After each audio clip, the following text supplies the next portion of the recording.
डोलिया में रोवे दुलरईतीन बाट जे पूछेला रे बटोहिया के कर दिया मारो वत जात के कर दिया मारो वत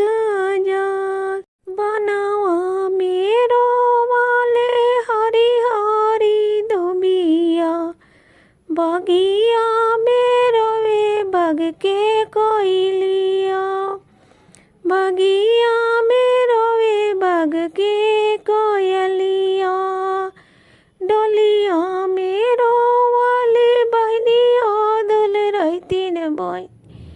से हो बहिनी जली ससुर बाटो जे पूछेला रे बटोहिया के कर बहिनी रोवत जात के कर बहिनी रोवत जात रोई रोई